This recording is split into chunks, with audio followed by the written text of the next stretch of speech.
Welcome to Vanfluence. In this series, I'll share a beginner's perspective on how to plan for and execute on an adventure vehicle project. I'm no expert, but I can certainly share what I've learned to this point to help anyone just starting out to give their project some wheels to move, literally and figuratively. While I can't guide you in the actual build, I can certainly try to help you think of how to get to that point, and all before you start spending.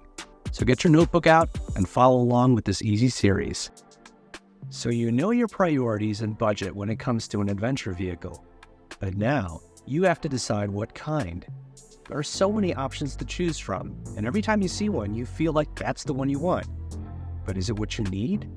Is it affordable? Does it match what you're trying to get from an adventure vehicle? It might not make sense for a single traveler to find and convert a used school bus if they have neither the need for that much space, knowledge of how to convert, or money to complete the conversion. Similarly, it might not be reasonable for a family of 6 to try and squeeze themselves into a low-roof, 144-inch wheelbase Sprinter. It depends on your situation and your goals. Van and bus conversions start with a functional and presumably empty vehicle. If you get a bus, you'll likely have to remove some seats to convert. Vans are generally empty shells and thus are popular to start with. But which kind is best for you? Consider the advantages of each kind and the features they share in common. If you're watching this, then you no doubt are aware of the ever-popular Mercedes Sprinter. It's clearly the most converted vehicle out there, starting with the build quality and reputation of Mercedes. These vehicles are widely available, but not at an insignificant price. A new Sprinter starts at around $50,000, but you may be able to find a better deal on a used option down in the $30,000 range. Sprinters are ideal for conversions not just because of the build quality, but the space. Generally, you'll look at the wheelbase first as one of the overall deciding features. This measures the distance between axles and will be a determining factor on how much space you have to work with. From 144 to 170 inches, this could mean the difference between losing seating, sleep space, or other features. The other factor with Sprinters is roof height. At 83 inches, the low roof models match more traditional full-size van space with room to crouch and sit, whereas a high roof at 110 inches, usually with a longer wheelbase, allows the average person to stand inside and walk the length of the vehicle. All interior accommodations will have to conform to not only the wheelbase length, but the roof height. Sprinters are not the most popular option for no reason. The brand rep also brings significant feature differences that set Sprinters apart. The factory 4x4 option is one of them, if off-road power is a priority. Driver and front seat comfort are considered better than competitors with more leg and headroom, and being the most popular gives the Sprinter the largest aftermarket for parts. A competitor to the crowd favorite Sprinter is the Ford Transit. For brand loyalists, the preference between Mercedes and Ford might be the choice maker, but overall, the Transit van shares more similarities with the Sprinter than differences.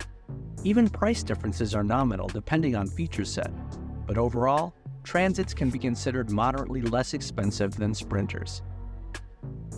As for notable differences, the Transit van does have the tallest roof options available on the market, edging out the Sprinter by 2 inches at 81.5 inches standing height.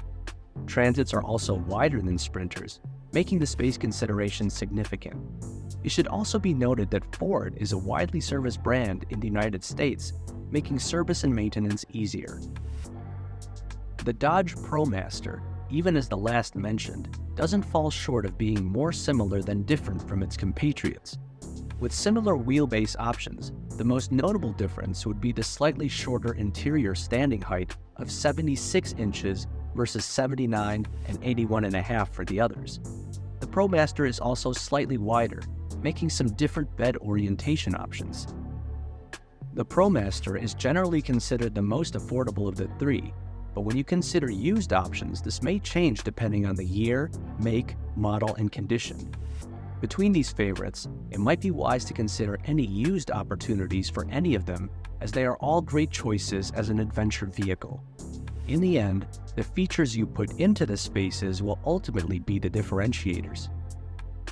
The dark horse choice when it comes to vehicle conversion is a used school or transit bus.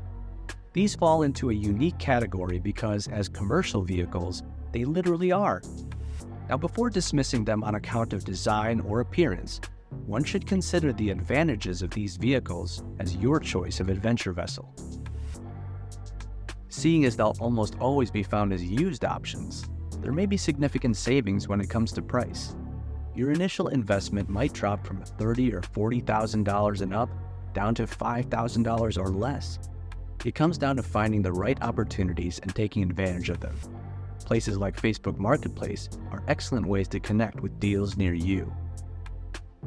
Even with high mileage, a used bus can prove a worthy acquisition considering the significant space increase versus vans, allowing room for more elaborate amenities and modifications.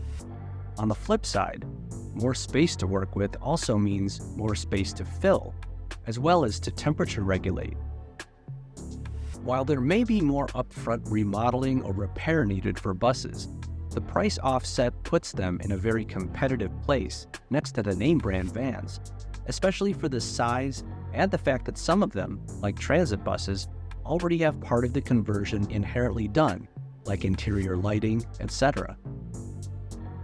In another video, we talked about how your usage should really guide your choice in vehicle. Of course, if you go the used route for any of these, you have to work with what you find, especially if it's a great opportunity or price.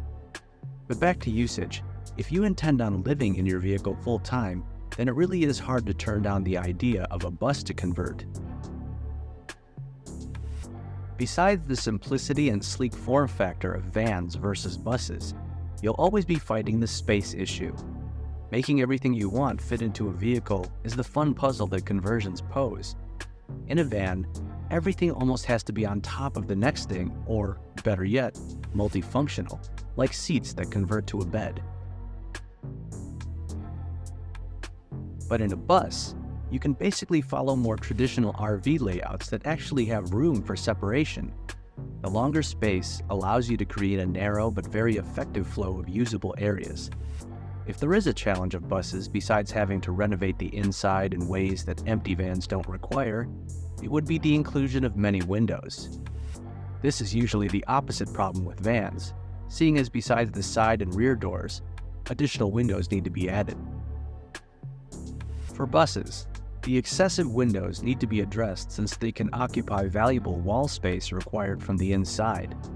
Additionally, condensation can be an issue which can lead to mold problems. Just remember, whether it's a van or a bus that you end up getting, each will offer a unique set of challenges that you should be ready for. It really does come down to price and opportunity. No matter what you decide on, there will always be a pro or a con to consider, but you know you'll make the best of it. So get out there and start hunting down the deals.